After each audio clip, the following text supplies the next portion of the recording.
ඔයා දහස් ගානක් වේදම් කරලා යස් කරන පර්ෆියුම් එක ඇත්තරම හැදෙන්ට කොහොමදි කියලා දන්නවාද. පුංචි මලකින් පටන්ගන්න මේ ප්‍රොසෙස් එක ලෝකෙ මිල්ල අධික පර්ෆියුම් එකක් වෙන්න කොහොමද කියලා මේ වීඩියෝකෙන් බලමු. මේ වීඩියෝක එක තප්පරයක්වත් මිස් නොකර අන්තිම වෙනකම් බලන්න. එහෙනම් ඔයාලගේ ආදරණීය ලෙන්ගතු කමත් එක්ක පර්ෆියුම් එක සුවඳ බලන ගමන් අපි යමු වීඩියෝ එකට. සුවඳ විලවුන්වල ආරම්භය ගැන මුලින්ම අපිට අහන්න ලැබෙන්නේ ඊජිප්තු ශිෂ්ටාචාරයෙන්. විවිධ මල්වර්ග, ශාක කොටස් සහ විවිධ තෙල් වර්ග භාවිතා කරලා ඔවුන් සුවඳ විලවුන් නිෂ්පාදනය කරා කියලා සඳහන් වෙනවා. වැඩිපුරම මේවා භාවිතා කරලා තියෙන්නේ මමීකරණයේදී සහ ආගමික කතාවත් වලදී. පස්සේ කාලෙකදී මේක රෝමයට සහ ග්‍රීසියටත් ව්‍යාප්ත වෙනවා. ඒ කාලෙදී සුවඳ විලවුන් කියන්නේ ඊටාම දුර්ලභ සහ මිල අධික දෙයක් වුණ නිසා රෝමවරුන් සහ ග්‍රීක වැසියෝ මේ සුවඳ විලවුන් තමන්ගේ තත්ත්වය එහෙම නැත්නම් ක්ලාස් එක පෙන්වන්න භාවිතා කරලා තියෙනවා. පර්ෆියුම් නිෂ්පාදන ක්‍රියාවලිය ප්‍රංශයට සහ අරාබිකරයට ව්‍යාප්ත වෙනවත් එක්කම සුවඳ විලවුන් නිෂ්පාදනයේ ලොකු පෙරලියකට ලක් වෙනවා. මේ වගේ ඉන්ටරෙස්ටිං වීඩියෝස් තවත් බලන්න කැමති නම් channel එක subscribe කරලා තියාගන්න. අපි දැන් ආපහු ස්ටෝරි එකට යමු. අරාබිකරය තමයි මුලින්ම සුවඳ විලවුන් වලට ඇල්කොහොල් මාධ්‍යයන් එකතු කරලා දැන් අපි භාවිතා කරන සුවඳ විලවුන් මාධ්‍ය හොයාගන්නේ. මේකෙන් පර්ෆියුම් වල කල්පැවැත්ම වගේම සුවඳ පැතිරෙන ප්‍රමාණය වැඩි කරගන්න පුළුවන්. 17 වන ශතවර්ෂයේදී ප්‍රංශය විසින් හුමාල ආසවනය එහෙම නැත්නම් ස්ටීම් ඩිස්ටිලේෂන් ක්‍රමවේදය ලෝකෙට අඳුන්වලා දෙනවත් එක්කම ප්‍රංශය ලෝකයේ සුවඳ විලවුන් නිෂ්පාදනයේ ප්‍රමුඛයා බවට පත්වෙනවා. අදටත් ලෝකේ හොඳම සහ මිල අධිකම සුවඳ විලවුන් නිෂ්පාදකයන් අතර පළවෙනි තැන ගන්න ප්‍රංශය සමත් වෙලා තියෙනවා. පර්ෆියුම් නිෂ්පාදනය කරන පැරණි ක්‍රමවේදය සහ ස්ටීම් ඩිස්ටිලේෂන් ක්‍රමවේදය දැනගන්න අනිවාර්යෙන්ම මේ වීඩියෝ එක ඉවර වෙනකම්ම බලන්න. ලෝකේ පර්ෆියුම් ඉන්ඩස්ට්‍රි එකේ මුළු වටිනාකම ගත්තොත් ඇමරිකානු ඩොලර් බිලියන 50කටත් වඩා වැඩි. සමහර පර්ෆියුම් වර්ග ලංකාවේ මුදලින් ලක්ෂයකටත් වඩා වැඩි මුදලකට අලෙවි වෙනවා. මේකට හේතුව වෙන්නේ සුවඳ විලවුන් හදන්න භාවිතා කරන අමුද්‍රව්‍යවල දුර්ලභ බව සහ පර්ෆියුම් බ්‍රෑන්ඩ් නේම් එක. පර්ෆියුම් හදන්න භාවිතා කරන ප්‍රධාන අමුද්‍රව්‍ය විදියට මල්, පළතුරු, කුළුබඩු, ශාක කොටස් සහ රෙසින්ස් වගේ ස්වාභාවික දේවල් ගන්න පුළුවන්. මීට අමතරව සත්ව කොටස් සහ කෘත්‍රිමව නිපදවපු තෙල් වර්ගත් භාවිතා කරනවා. මෙන්න මේ අමුද්‍රව්‍ය භාවිතා කරලා පර්ෆියුම් එකක් හදන්නේ කොහොමද කියලා බලන්න නම් අපිට ප්‍රංශයට යන්න වෙනවා. එහෙනම් වීස නැතුවම අපි යමු පර්ෆියුම් ලෝකේ කැපිටල් එකට. ප්‍රංශයට. ප්‍රංශයේ ග්‍රාස් කියන නගරය තමයි ලෝකේ පර්ෆියුම් නිෂ්පාදනය කරන ප්‍රධානම නගරය විදිහට සලකන්නේ.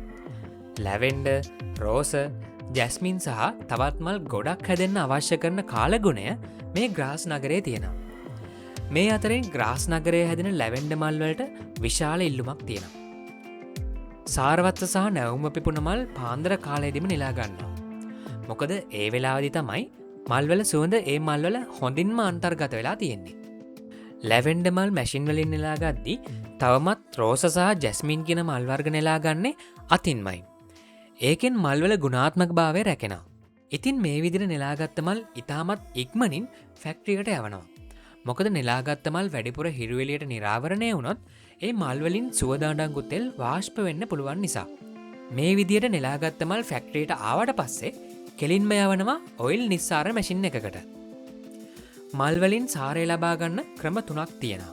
මල් වර්ගය අනුව තමයි ඒවා නිස්සාරණය කරන ක්‍රමය තීරණය කරන්නේ.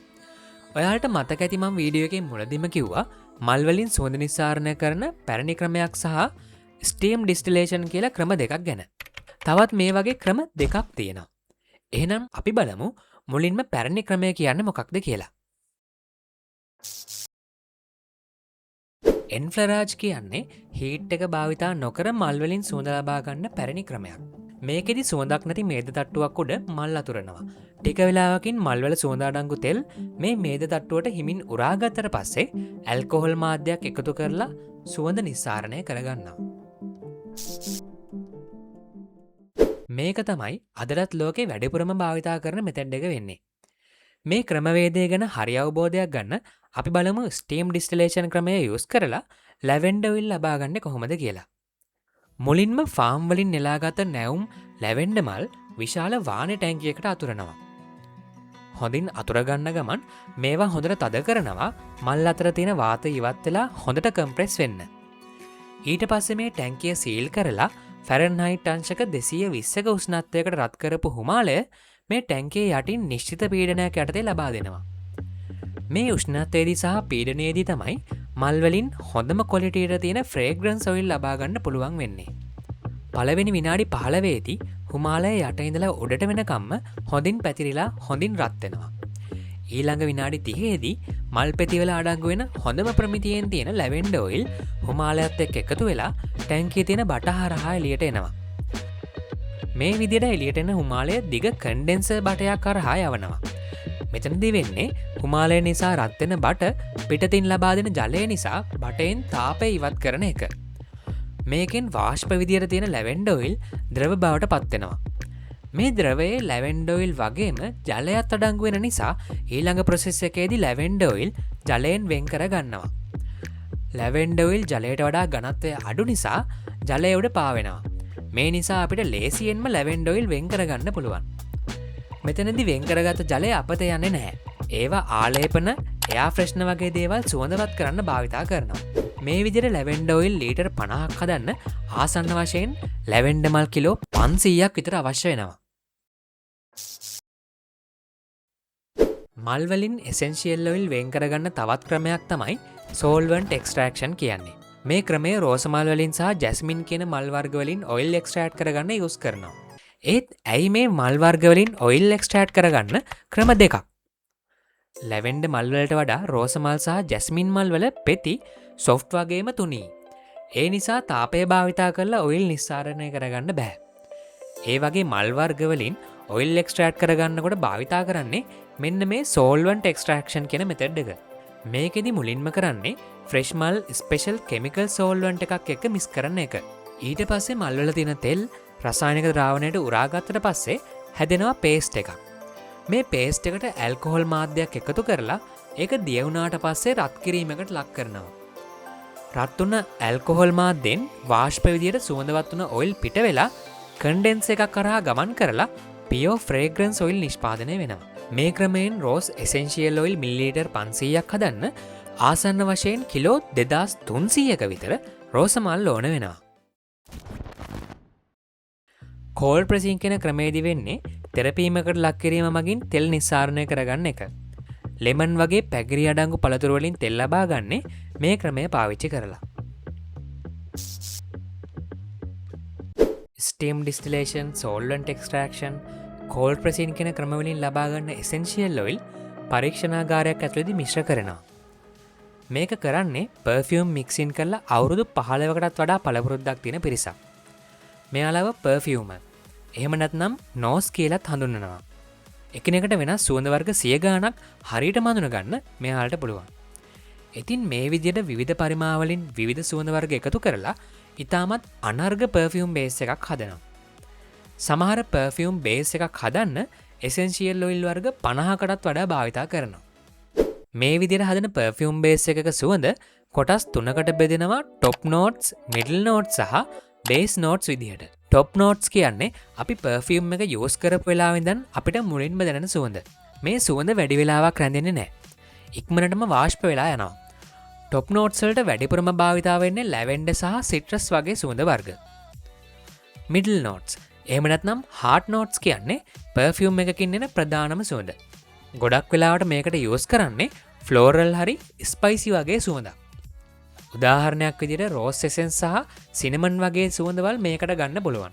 සාමාන්‍යයෙන් টොප් නෝට්ස් වලට වඩා වැඩි වෙලාවක් මේ වගේ සුවඳ පවතිනවා.